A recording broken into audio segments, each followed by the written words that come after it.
Good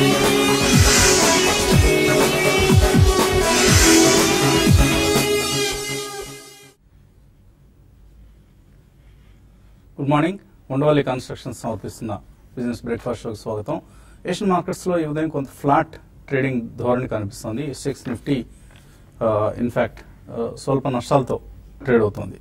so last Friday US markets week గా close అయ్యి మూడు ప్రధాన ఇండెక్స్లు డౌ జోన్స్, నాస్డాక్ అలాగే S&P 500 ఈ మూడు ఇండిసెస్ కూడా 2% కంటే ఎక్కువ నష్టాలతో క్లోజ్ అయ్యాయి. ట్రేడ్ వార్ కన్సర్న్స్ ఇంకా కొనసాగుతూనే ఉన్నాయి. అలాగే మార్చి నెలకు సంబంధించిన జాబ్స్ డేటా యుఎస్ లో పూర్గా అంటే అనుకున్న దానికంటే తక్కువ జాబ్స్ యాడ్ అయ్యాయి. అది కొంత అక్కడి మార్కెట్స్ లో నష్టాలకు ప్రధాన కారణం. సో మన మార్కెట్స్ కూడా ఫ్లాట్ గా లేదా స్లైట్లీ వీక్ గా ఓపెన్ అయ్యే అవకాశాలు. ఎస్టెక్స్ నిఫ్టీ ట్రెండ్ బట్టి చూస్తే అనిపిస్తోంది. బట్ లెట్స్ సీ, ఎందుకంటే అంత వీక్ ట్రెండ్ మనకి ఇంకా ఇక్కడ కనపడలేదు. Indian markets in fact last week out perform చేశాయి గ్లోబల్ మార్కెట్స్ ని. మోర్ గెయిన్స్ కనిపించింది మనకు. Both Sensex Nifty 2% లాభపడ్డాయి. అలాగే బ్యాంక్ నిఫ్టీ కూడా 2.5% లాభంతో కొంత అవుట్ పెర్ఫార్మెన్స్ ను కనపరిచింది. అండ్ ఈ మండే కూడా మనకు పాజిటివ్ క్యూస్ కనిపిస్తున్నాయి. In fact foreign portfolio investors government securities మార్కెట్లో మరింత ఎక్కువగా ఇన్వెస్ట్ చేసేందుకు ప్రభుత్వం అనుమతిస్తోంది. ఈ సంవత్సరం, వచ్చే ఏడాది, ఆ తర్వాత ఏడాది కూడా ఇప్పుడున్న లిమిట్స్ కంటే కూడా వాళ్ళకి అవుట్ స్టాండింగ్ గవర్నమెంట్ సెక్యూరిటీస్ మార్కెట్లో అవుట్ స్టాండింగ్ పొజిషన్స్ లో 6% వరకు కూడా వాళ్ళు పొజిషన్స్ తీసుకోవచ్చు అంటూ ఇప్పుడు అది 5% ఉంది.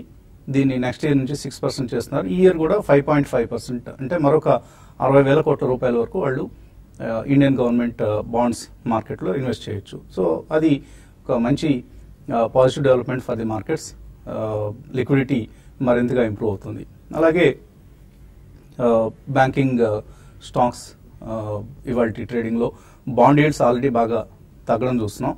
సో బ్యాంకింగ్ స్టాక్స్ దీనికి సానుకూలంగా ఇవాళ ట్రేడ్ అయ్యే అవకాశాలు కనిపిస్తున్నాయి. అఫ్ కోర్స్ లాస్ట్ వీక్ మనం ఈ డెవలప్మెంట్ తో పాటు ఎన్పిఏ ఇష్యూస్ ఏవైతే ఉన్నాయో ఆ పాలసీని, ఎన్పిఏని రిజల్యూషన్ ప్రాసెస్ ని మరింతగా సరళతరం చేస్తుంది, బ్యాంకులకి అనుకూలంగా నిబంధనలు మార్చుతుందన్న వార్తలు కూడా వచ్చాయి. అది కూడా ఈ వీక్ లో మనకు బ్యాంకింగ్ స్టాక్స్ మీద ప్రభావం చూపించే అంశం.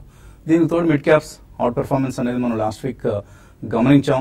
సో మిడ్ క్యాప్స్ లో చాలా స్టాక్స్, ఇన్ఫాక్ట్ కొన్ని లార్జ్ క్యాప్స్ తో పాటు Tata motors, Lupin, Bajaj finance, Shriram transport ఇటువంటి స్టాక్స్ అన్ని కూడా ఈ మధ్య కాలం వరకు అండర్ పెర్ఫార్మ్ చేశాయి. సో అటువంటి స్టాక్స్ లాస్ట్ వీక్ యాక్టివ్ గా ట్రేడ్ కావడం అనేది మనకు గమనించాం. వీటితో పాటు కొన్ని stocks, real estate and infrastructure stocks like DB realties or Unitech లాంటి ప్రాబ్లమ్స్ ఉన్న కంపెనీస్ కూడా లాస్ట్ వీక్ పెరగడం చూస్తాం. జిఎంఆర్లు, జీవీకేలు, అలాగే జై కార్ప్ ఇటువంటి స్టాక్స్, దిలీప్ బిల్డ్కాన్ అండ్ కొన్ని metal stocks like Jindal stainless లాంటివి కూడా మనకు లాస్ట్ వీక్ కొంత అవుట్ పెర్ఫార్మెన్స్ అనేది కనిపించింది. ఇండియా బుల్స్ వెంచర్స్ ఇవన్నీ లాస్ట్ వీక్ 17 to 20% పెరిగిన స్టాక్స్ లిస్ట్ లో ఉన్నాయి. నష్టపోయినవి మాత్రం తక్కువగా కనిపించాయి మనకు. ఒకరంగి లాంటి ప్రాబ్లమ్స్ లో ఉన్న కంపెనీస్ ఆర్ బీఆర్ఎఫ్ఎల్ లాంటివి తప్పితే అండ్ క్వాలిటీ లాంటి న్యూస్ డ్రివెన్ కంపెనీస్ లోనే మనకు కొంత సెల్లింగ్ అనిపించింది. అదర్వైజ్ మిడ్ క్యాప్స్ లో అంత సెల్లింగ్ ప్రెషర్ మనం లాస్ట్ వీక్ చూడలేదు. సో నిఫ్టీకి సంబంధించి 20-day moving average and 200-day moving average రెండు కూడా ఒకటే లెవెల్ దగ్గర ఉన్నాయి. సో అది నియర్ టర్మ్ బాటమ్ ని మార్కెట్స్ ఇక్కడతో ఆగుతుంది ఫాల్ అన్న ఒక ఇండికేషన్ గా మనం తీసుకోవచ్చు. 10,220 20-day మూవింగ్ యావరేజ్, అలాగే 200-day మూవింగ్ యావరేజ్ కూడా అక్కడే ఉంది 10,200 సమీపంలో. కాబట్టి టైం కరెక్షన్, ప్రైస్ కరెక్షన్ ప్రస్తుతానికి అయిపోయాయని భావించవచ్చు. మేబీ 10,000 ఈ రీసెంట్ లో, అంటే ఫ్రైడే లో ఏదైతే ఉందో 10,290 ఆ లెవెల్ నిలబెట్టుకున్నంత సేపు నిఫ్టీ అప్వర్డ్ బయాస్ తోనే కొనసాగే అవకాశాలు కనిపిస్తున్నాయి. అలాగే మిడ్ క్యాప్స్ అవుట్ పర్ఫార్మెన్స్ మనం ఎప్పుడు అనుకున్నాం, అది కూడా కొనసాగే అవకాశాలు కనిపిస్తున్నాయి. సో ఓవరాల్ గా కొంత మనం ఫస్ట్ అంటే ఫిబ్రవరి నుంచి మనం చూసిన ఫాల్ ఏదైతే ఉందో దానికి కొద్దిగా ఇక్కడ బ్రేక్ పడింది లాస్ట్ వీక్. ఆ ఇండికేషన్ మనకు వచ్చింది. అలా అని చెప్పేసి ఏదో మళ్ళీ హడావుడిగా పెరిగిపోతుందని మాత్రం పొజిషన్స్ తీసుకోవద్దు. ట్రెండ్స్ ని చాలా కీన్ గా వాచ్ చేస్తే, ఎందుకంటే వోలటైలిటీ ఎలాగో తప్పదు మనకు. వోలటైలిటీ అనేది మార్కెట్స్ లో పాదుకొని పోయింది. సో కొన్ని రోజులు పెరిగితే కొన్ని రోజులు తగ్గే ట్రెండ్ అనమాట వోలటైలిటీ అంటే. కాబట్టి దానికి అనుగుణంగా మనం నిర్ణయాలు తీసుకోవాల్సి ఉంటుంది. అనలిస్ట్ ఏమంటున్నారో తెలుసుకుందాం. సో ఎర్నింగ్స్ సీజన్ ప్రారంభం కాబోతుంది ఈ వీక్ నుంచి. సో ఎటువంటి ట్రెండ్స్ మీరు ఎక్స్పెక్ట్ చేస్తున్నారు? యా, బేసికలీ ఐ థింక్ కొన్ని అయితే మనకి ట్రెండ్స్ గతంలోనే కొన్ని సెక్టర్స్ ఆల్రెడీ ఇండికేషన్ అయితే ఇచ్చాయండి, like automobiles, mid cap IT, ఇటువంటివన్నీ కూడా definitely they have shown that they will be good. ఎందుకంటే మనకి sales figures month on month automobiles వస్తాయి, కానీ everybody has done extreme level including auto ancillary. So అట్లా మనకి కొన్ని sectors will definitely do well in terms of results. మనం అది పక్కన పెడితే మనకి ఐ థింక్ ఈ ట్రేడ్ వార్ రెటరిక్ అనేది అది ఎంత కొనసాగుతుంది, is it going to be full blown trade war, లేకపోతే చైనా వాళ్ళు ఏదన్నా సాఫ్ట్ అవుతారా, ఇవన్నీ కూడా I think they will take a back seat అండి. ఫస్ట్ మనకి monsoon is a very positive sign అండి. ఐ థింక్ మాన్సూన్ బాగుంటుందని చెప్పి they is now a consensus opinion. So that will keep drive the GDP growth అనేది ఒక మనకి experts opinion చాలా strong గా వస్తుంది. కపుల్డ్ విత్ దట్ ఒకవేళ మనకి ఈ quarter results across the board generally across the board బాగా వస్తే మాత్రం I think definitely I think worst అయితే అయిపోయిందని చెప్పుకోవచ్చు, irrespective of the Karnataka state elections. So at least మీరు ఇందాక మెన్షన్ చేసినట్టు ఒక బ్రేక్ అయితే డౌన్ ఫాల్ కి పడుతుంది, అండ్ స్లైడ్ అనేది అరెస్ట్ అయ్యే అవకాశం ఎక్కువ కనిపిస్తుంది. But all in all it's going to be interesting season. Next 4 weeks కానీ మనకి all results will come out అండి. It will also coincide with May 12th is the election కాబట్టి ఈ రెండు ఇంట్రెస్టింగ్ పీరియడ్స్. వాలటాలిటీ తప్పకుండా ఉంటుంది, మధ్యలో ఎక్స్టర్నల్ న్యూస్ కావచ్చు, లేకపోతే కొన్ని కంపెనీస్ డిసప్పాయింట్మెంట్ కావచ్చు ఇన్ టర్మ్స్ ఆఫ్ రిజల్ట్స్. ఇవన్నీ పక్కన పెడితే బ్యాంకింగ్ ఫైనాన్షియల్స్ కొద్దిగా జాగ్రత్తగా వాచ్ చేస్తూ they will be some winners even in that sector అండి. Otherwise, I think automobiles, chemicals, textiles have done very well. FMCG will continue to do extremely well. ఒకవేళ valuations చాలా హైగా మనకు కనిపించినా కానీ ఐ థింక్ డెఫినెట్లీ బాగానే ఉంటుందని చెప్పే ఆలోచన భావం అందరిలో ఉంది. So definitely be prepared for the next 4 weeks. It's going to be interesting. ఎక్కడన్నా చిన్న ఫాల్ వచ్చినప్పుడు strong companies with strong brand names or maybe established businesses large caps లో one should definitely buy at the first price point. So మనం mid caps లో కొంత performance మళ్ళీ గమనిస్తున్నాం. ఈ నేపథ్యంలో ఎటువంటి స్టాక్స్ లో ట్రేడింగ్ పొజిషన్స్ తీసుకోవచ్చు? మిడ్ క్యాప్ స్పేస్ లో మనం గమనిస్తే కనుక ప్రాబ్లీ స్టీప్ కరెక్షన్స్ తర్వాత ఒక halt or maybe retracement rallies రావడం చూస్తున్నాం. సో నా ఉద్దేశంలో ప్రాబ్లీ ఇక్కడ నుంచి కూడా ఒక 5 to 7%, ఇన్ఫాక్ట్ రిట్రేస్ అయినా కూడా it doesn't make much difference actually, ఎందుకంటే most of the stocks 30-35% percent చూసాం. సో ఇక్కడ నుంచి రిట్రేస్మెంట్స్ చూసినా కూడా 30% of that is close to 10-15% దాకా అప్సైడ్ పొటెన్షియల్ ఉంది. సో ఆ నేపథ్యంలో probably I think we can look at stocks like Aurobindo. Probably మంచి బ్రేక్అవుట్ రావడం చూసాం ఫ్రైడే రోజు. 618 కరెంట్ మార్కెట్ ప్రైస్ ఉంది. ప్రాబ్లీ ఒక 10 రూపీస్ డిప్ వరకు 2 ప్రైస్ పాయింట్స్ లో చూస్ చేసుకుని 586 కింద స్టాప్ లాస్ పెడితే 30-40 రూపీస్ అప్సైడ్ పొటెన్షియల్ అరబిందోలో కనిపిస్తుంది. అదేవిధంగా బ్యాంకింగ్ స్పేస్ లో ఓవరాల్ బ్యాంకింగ్ కొద్దిగా వీక్ ఉన్నప్పటికీ ఫెడరల్ బ్యాంక్ మొన్న ఫ్రైడే రోజు బ్రేక్అవుట్ రావడం చూసాం. సో నా ఉద్దేశంలో ఫెడరల్ బ్యాంక్ ఇక్కడ నుంచి కూడా ఒక 5 to 6% అప్సైడ్ పొటెన్షియల్ ఉంది. ప్రాబ్లీ 2 ప్రైస్ పాయింట్స్ లో మనం దాన్ని ఎంట్రీ పాయింట్ గా తీసుకోవచ్చు, బిట్వీన్ 97-93. అదేవిధంగా క్లోజింగ్ బిలో 92 స్టాప్ లాస్ అనేది కంపల్సరీగా పెట్టుకోవాలి. అండ్ నిఫ్టీ విషయానికి వస్తే కనుక ప్రాబ్లీ మనకి 10,478 అబౌవ్ ట్రేడ్ అవుతేనే ప్రాబ్లీ మనకి బాటమ్ అవుట్ అయిందని కన్ఫర్మేషన్ వస్తుంది. అదర్వైజ్ నా ఉద్దేశంలో రేంజ్ షుడ్ బి 10,120 నుంచి 10,450 అని మనం చెప్పుకోవచ్చు. సో ఈ నేపథ్యంలో మనకి గ్లోబల్ మార్కెట్ రియాక్ట్ అయినా కూడా మన మార్కెట్స్ ఎక్కువ రియాక్ట్ అవ్వట్లేదు. ఒక చిన్న విప్సాస్ వస్తున్నాయి, అంతకు మించి ప్రాబ్లీ స్టీప్ కరెక్షన్స్ అనేది రావట్లేదు. కపుల్ ఆఫ్ వీక్స్ బ్యాక్ మనం చూస్తే కనుక డౌ 600-650 పాయింట్స్ పడ్డప్పుడు మన మార్కెట్స్ ఆల్మోస్ట్ 150-200 పాయింట్స్ కొలాప్స్ అయ్యాయి. అండ్ ఫ్రైడే రోజు even Dow close to 600 points పడ్డప్పటికీ మన సింగపూర్ నిఫ్టీ చూస్తే కనుక ఓన్లీ 25 పాయింట్స్ డౌన్ ఉంది. సో ఈ నేపథ్యంలో డెఫినెట్లీ షార్ట్ టర్మ్ లో మనం డీకపుల్ అయ్యామని చెప్పొచ్చు. నా ఉద్దేశంలో మార్కెట్ ఒకవేళ పడితే కనుక I think it's by on dips గా ఈ స్టేజ్ లో షార్ట్ టర్మ్ కి చెప్పొచ్చు. 10,246 20-day మూవింగ్ యావరేజ్ ప్రాబ్లీ అక్కడ ఒక స్ట్రాంగ్ సపోర్ట్ ఉండే ఛాన్స్ ఉంది షార్ట్ టర్మ్ లో. సో ట్రేడర్స్ ఎవరైతే ఉంటారో 10,240 నుంచి 10,200 దాకా డిమాండ్ జోన్ గా మనం పరిగణిస్తాం. అదేవిధంగా 10,440 నుంచి 10,480 వరకు సప్లై జోన్ గా పరిగణిస్తాం. సో డిమాండ్ జోన్ వచ్చినప్పుడు బై చేయడం, సప్లై జోన్ వచ్చినప్పుడు సెల్ చేయడం చేస్తే probably I think we can make some money even ఈ మార్కెట్స్ లో కూడా. ఓకే, కాలర్స్ లైన్ లో ఉన్నారు. మొదటి కాలర్ భీమవరం నుంచి రాజ్ కుమార్. హలో నమస్తే అండి, అడగండి సార్. ఒక స్టాక్ యొక్క ఫెయిర్ వాల్యూ అంటే ఏంటి, ఎలా క్యాల్కులేట్ చేస్తారు, ఎగ్జాంపుల్ తో చెప్పగలరు?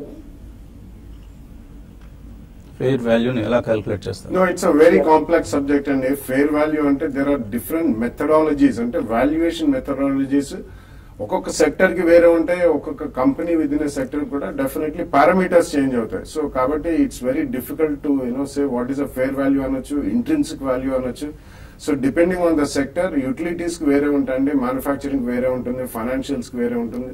సో ఇట్స్ ఆల్ ఇంటాంజిబుల్స్ అని కొన్ని ఉంటాయి, like FMCG or pharmaceuticals and information technology companies which have intellectual property right.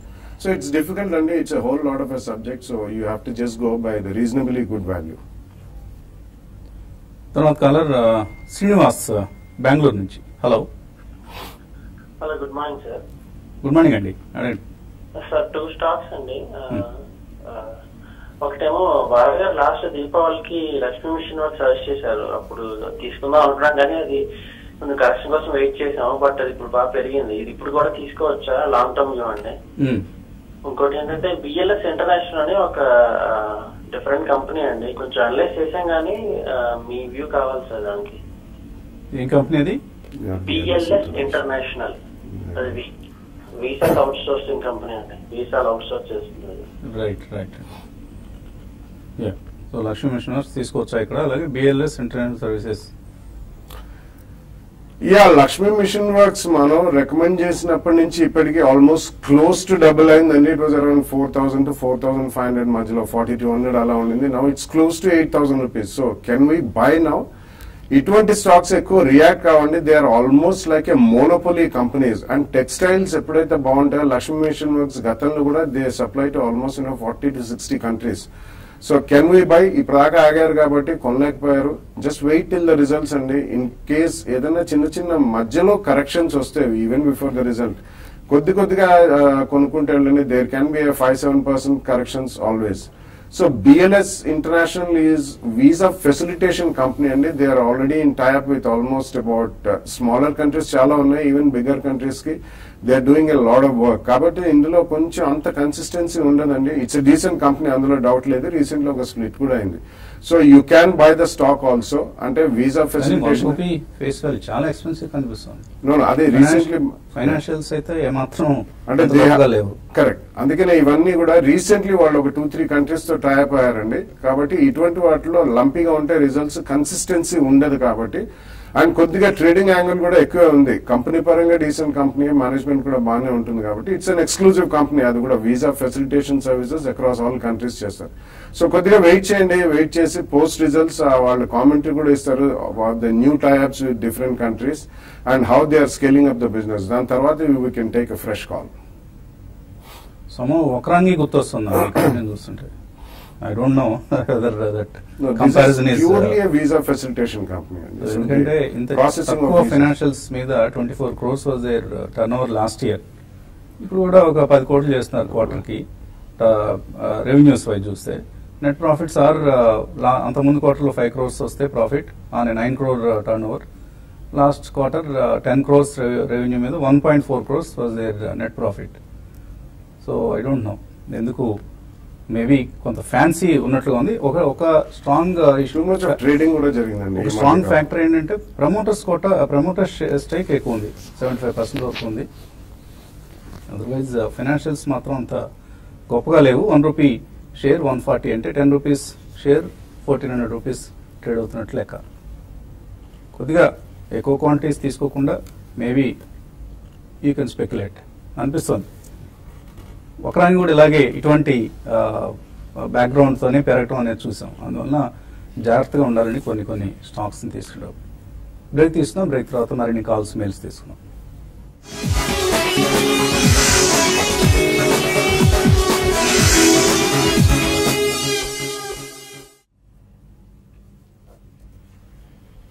Undavalli constructions సమర్పిస్తున్న బిజినెస్ బ్రేక్ఫాస్ట్ తిరిగి స్వాగతం. తర్వాత కాలర్ లైన్ లో ఉన్నారు బాంబే నుంచి Ravikiran. Hello sir. Good morning sir. నమస్కారం.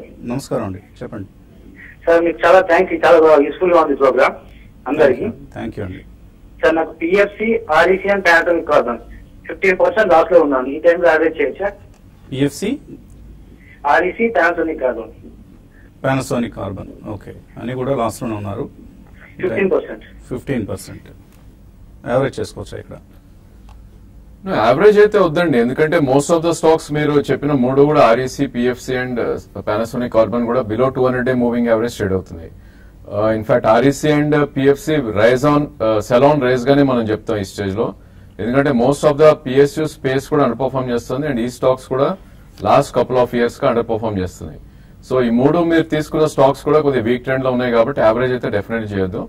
ఇన్ కేసు ఇక్కడ నుంచి పుల్ బ్యాక్స్ వచ్చి ఫర్ ఎగ్జాంపుల్ ఆర్ఈసీ అబౌట్ 152, 156 వస్తే ఒకసారి ఎగ్జిట్ అవ్వమని చెప్తాను, ప్రాబ్లీ అప్పటికి మీ కాస్ట్ ప్రైస్ వస్తుంది. అదేవిధంగా పిఎఫ్సి చూస్తే కూడా ప్రాబ్లీ ఈ స్టాక్ కూడా close to 116 which is 200-day moving average, అక్కడ దాకా ఇన్ఫాక్ట్ వస్తే కనుక ఎగ్జిట్ అవ్వమని చెప్తాను. So there should be better ideas and ఈ స్టేజ్ లో ఈ should be probably front line stocks లో ఉంటే you can make some good money, ఎందుకంటే మార్కెట్ ఆల్రెడీ డౌన్ ట్రెండ్ లో ఉన్నాయి కాబట్టి. సో హైయర్ హైస్ ఫార్మ్ అవుతున్న స్టాక్స్ మీరు పిక్ చేస్తే you can make good money. So ఆ కౌలో బజాజ్ ట్విన్స్ రెండు కూడా they are performing well. So financial space లో ఉండాలి అంటే కనుక పిఎఫ్సి నుంచి you can convert to Bajaj finance. తర్వాత కాలర్ హైదరాబాద్ నుంచి రమేష్. హలో. ఓబీసీ అండి 142లో కొన్నాను. ఓబీసీ కొన్నారు 142లో. అవునండి. ఓరియంటల్ బ్యాంక్ ఆఫ్ కామర్స్ ఏం చేయాలి? మొత్తం పిఎస్యూ బ్యాంక్స్ లో we're seeing lot of sell off అండి. మీరు 142లో కొన్నారు అంటే probably I think last year 2017 October లో ప్రాబ్లీ అది హై ప్రైస్ రావడం చూసాం అరౌండ్ 140 లెవెల్లో. సో మీరు ఎప్పుడైతే షార్ట్ టర్మ్ ట్రేడింగ్ పొజిషన్ తీసుకుంటారో స్టాప్ లాస్ పెట్టుకొని ఉండాల్సింది. But again even long term అయినా కూడా ప్రాబ్లీ పిఎస్యూ స్పేస్ లో అంత అట్రాక్టివ్ కనిపించలేదు ఈవెన్ ఈ స్టేజ్ లో కూడా. సో నా ఉద్దేశంలో ఈ స్టాక్ కి 118 దగ్గర ఒక కీ రెసిస్టెన్స్ ఉంటుంది which is 200-day moving average. So 118 నుంచి 120 వస్తే కనుక ఒక 20 రూపీస్ లాస్ అయినా కూడా మీరు ప్రైవేట్ బ్యాంక్స్ లో కన్వర్ట్ చేస్తే మార్జిన్ ఆఫ్ సేఫ్టీ కొద్దిగా ఎక్కువ ఉంటుంది and I think you can make some good money. తర్వాత కాలర్ కరీంనగర్ నుంచి రఘు. హలో అడగండి రఘు. సార్ టాటా మోటార్స్ 1000 ఉన్నాం సార్ 380లో. 380లో కొన్నారు. ఏంటి ట్రేడింగ్ కోసం కొన్నారా? 380 ట్రేడింగ్ కోసమా ఇన్వెస్ట్మెంట్ కోసం తీసుకున్నారా? ట్రేడింగ్ కోసం సార్. ట్రేడింగ్ అని కాకపోతే అది లాస్ లో ఉందని ఆపుతున్నాం. అట్లా లాస్ లో ఉన్నాయి కాబట్టి ఇన్వెస్ట్మెంట్ కింద కన్వర్ట్ చేస్తారా? రైట్ అండి. 380లో కొన్నారు, 5% తగ్గింది ఆయన కొన్న ప్రైస్ నుంచి. మీరు 380లో కొన్నప్పుడు probably 356 was your stop loss అండి. సో మీరు అంత డౌన్ ట్రెండ్ అంత కిందకి వెళ్లేదాకా వెయిట్ చేయకూడదు ట్రేడింగ్ పొజిషన్ ప్రకారం. అఫ్ కోర్స్ ఇప్పుడు కొద్దిగా రికవర్ అయింది స్టాక్, మనకి 325 దాకా లో రావటం చూసాం. కరెంట్ మార్కెట్ ప్రైస్ 364 ఉంది. సో నా ఉద్దేశంలో ఈ స్టాక్ కి I think 348 should act as a support short term లో. బిలో 348 కనుక క్లోజ్ అవుతే కనుక మీరు స్టాప్ లాస్ బట్టి ఎగ్జిట్ అయ్యే ప్రయత్నం చేయండి. అండ్ 396 నుంచి 410 వరకు మనం సప్లై జోన్ గా పరిగణిస్తాం. సో మీరు కొన్న ప్రైస్ 380 కాబట్టి బిట్వీన్ 396 అండ్ 410 మీరు ఎగ్జిట్ అయ్యే ప్రయత్నం చేయాలి. తర్వాత సీతారాం మెయిల్ పంపించారు. హెస్టర్ bio and Sharada Motors current price లో లాంగ్ టర్మ్ కోసం తీసుకోవచ్చా? I think they are strong companies and this Sharda Motor especially auto ancillary sector it's a very strong company and with a different product range and variety of products kuda chestaru vallu but koddiga optically it looks high on valuation andi but management paranga gaani sector gaani chaala manchivi. So ippudaga aagaru kabatti just wait till the results and results vachin tarvata you can buy. Hester Bio definitely I think it's high priced according to me at this point.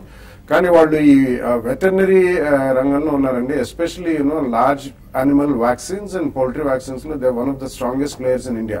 కొత్తగా వాళ్ళు capital expenditure last 1.5 years చేశారు. అది World Health Organization tenders కి quote చేశారు. రాబోయే రోజుల్లో అవి కూడా మెటీరియలైజ్.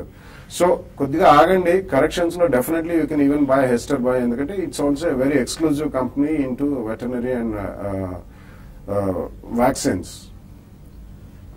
శివశంకర్ మెయిల్ పంపించారు. Short term capital gains as per new policy regular income add చేస్తారా, ఫ్లాట్ 15% వేస్తారు? ఫ్లాట్ 15% ఉంటుందండి, మీ ఇన్కమ్ లో యాడ్ చేయరు. You have to pay if you have some short term gains 15% pay చేయాలి. అండ్ యుఎస్లో ఉంటారట, హైదరాబాద్ వస్తున్నారు, వర్క్ షాప్స్ ఏమైనా కండక్ట్ చేస్తారా? ఇంకేమీ లేదండి ప్రస్తుతానికి మనకి హైదరాబాద్లో వర్క్ షాప్ ఏమీ అనుకోవడం లేదు. మేబీ నెక్స్ట్ మంత్ గుంటూరులో పెడదాం ఒక వర్క్ షాప్. చాలా కాలం అయింది ఆంధ్ర ప్రాంతంలో వర్క్షాప్స్ నిర్వహించి, సో అందువలన గుంటూరు బాగా ఎండలు మండిపోతుంటాయి కాబట్టి ఒకసారి ఎంజాయ్ చేద్దాం ఆ ఎండలో అని. ఓకే, ఇంకా లొకేషన్స్ అవి ఫైనలైజ్ కాలేదండి, డేట్ లొకేషన్ ప్లాన్ చేసిన తర్వాత మీకు చెప్తాం. తర్వాత కాంటాబుల్ రిటైల్ శ్రీకాంత్ అడుగుతున్నారు, కాంటాబుల్ రిటైల్ షార్ట్ టర్మ్ కోసం 1 lakh రూపీస్ ఇన్వెస్ట్ చేస్తారట, చేయొచ్చు అది? షార్ట్ టర్మ్ కోసం ఐ డోంట్ థింక్ అండి, వెరీ థిన్లీ ట్రేడెడ్ స్టాక్ ఇది, 1000 2000 పర్ డే ట్రేడ్ అయ్యే స్టాక్ ఇది. సో ఒక్కొక్క రోజు వాల్యూమ్స్ ఉంటే, otherwise probably very thinly traded stock. So ఇలాంటి స్టాక్స్ లో you shouldn't speculate. Short term అంటే it's speculation again. Probably I think stock is good అండి చార్ట్స్ పరంగా చూస్తే కనుక. మేబీ మీకు 1 year 1.5 year వ్యూ ఉంటే కనుక కొనొచ్చు 2-3 ప్రైస్ పాయింట్స్ చూస్ చేసుకుని. అండ్ అగైన్ ఫ్రైడే రోజే ఇది ఆల్మోస్ట్ 120 నుంచి 145 దాకా పెరగటం చూసాం. సో ఇలాంటప్పుడు entry point is not good actually. Risk is more and reward is less కాబట్టి అవాయిడ్ చేయమని చెప్తాను. బట్ లాంగ్ టర్మ్ ఇంట్రెస్ట్ ఉంది 1 year వ్యూతో 20-25% కోసం అయితే you can buy in 2 price points. Murali అడుగుతున్నారు, క్వాలిటీ అండ్ తల్వాల్కర్ ఈ రెండు ఎందుకు బాగా పడిపోతున్నాయి, బ్యాడ్ న్యూస్ ఏమైనా ఉందా? 2 years వ్యూతో కొనుక్కోవచ్చా ఇక్కడ? క్వాలిటీ వి డోంట్ నో అండి. Recently one of the stakeholders అమ్మారని చెప్పే వార్త వచ్చింది. ప్రమోటర్స్ స్ప్లిట్ చేశారు షేర్స్ అన్న వార్త వచ్చింది, అదొకటి. రెండోది even one of the promoters తెలియకుండా మార్కెట్ లో సెల్ చేశారని చెప్పి one of the associates of the promoters whoever it is, అదొక వార్త ఉంది. We don't know confirm news లో, బట్ చాలా షార్ప్ రియాక్షన్ అనేది మనం చూసాం. So I think unless the clarity comes out, though it's direct. And recently వాళ్ళు చాలా పెద్ద అమౌంట్ కూడా రైజ్ చేశారండి. So we don't know what they are going to do with the money. అందుకని I think it's better to stay away అండి. The other stock Talwalkar, అది recently they was hive off ఉన్న Talwalkar existing listed company share లో ఈ gym business రాదండి, అది separate గా hive of చేసి అది రాబోయే రోజుల్లో లిస్టింగ్ చేస్తారు. ఇప్పుడు ఉన్న బిజినెస్ లో ఇప్పుడు leisure and club side of ఇది బిజినెస్ ఉంది. అది చాలా క్యాపిటల్ ఎక్స్పెండిచర్ తో కూడుకున్న బిజినెస్. దాని రిజల్ట్స్ అనేది రిటర్న్స్ అనేది చాలా లాంగ్ జెస్టేషన్ ఉన్న రిజల్ట్స్ వస్తాయి. So it will take some times 5 years 7 years so on and so forth. కాబట్టి అది ఎగ్జిస్టింగ్ బిజినెస్ లో మాత్రం అంత ప్రాఫిటబుల్ బిజినెస్ మోడల్ కాదని హెవీ సెల్లింగ్ కి గురవుతుంది. That's why I would request you keep away from the stocks, both the stocks. వీటికంటే కూడా మీరు better focus on other consumption theme. Consumption లో మీరు వెళ్ళాలనుకుంటే so go for some stocks like Jubilant foods, Titan ఇలాంటివి బాగా పెర్ఫార్మ్ చేస్తున్నాయి ఈ మధ్య. రవి అడుగుతున్నారు, మీకే ఎలక్ట్రానిక్స్ కొన్నారట 9 రూపాయల్లో, సెల్ ఆర్ యావరేజ్? యావరేజ్ ఏమిటండి అసలు? మీకే ఎలక్ట్రానిక్స్ లో ఎప్పుడు మనం ఎంటర్ కావద్దని చెప్తూ ఉంటాం. సో వీళ్ళ అదృష్టం ఏంటంటే మీకే ఎలక్ట్రానిక్స్ లాంటి కంపెనీల ప్రమోటర్ల అదృష్టం. ఇంకా ఇప్పటికీ ఇన్వెస్టర్స్ వాళ్ళు ఎంత కొంపలు ముంచినా కూడా ఇన్వెస్టర్స్ ఇంకా ఇప్పటికీ దూరదామని చూస్తుంటారు ఆ కంపెనీలో. సో అది వాళ్ళ ప్రమోటర్ల అదృష్టం అని అనుకోవాలి మనం, ఇన్వెస్టర్ల దౌర్భాగ్యం. So don't go for averaging అండి, ఉన్నాం ఎప్పుడైనా బయటపడటానికి ప్రయత్నం చేయండి. మిగతా కాల్స్ మెయిల్స్ని మనం యూట్యూబ్ ప్రసారంలో కలిసినప్పుడు తీసుకుందాం. Keep watching TV5.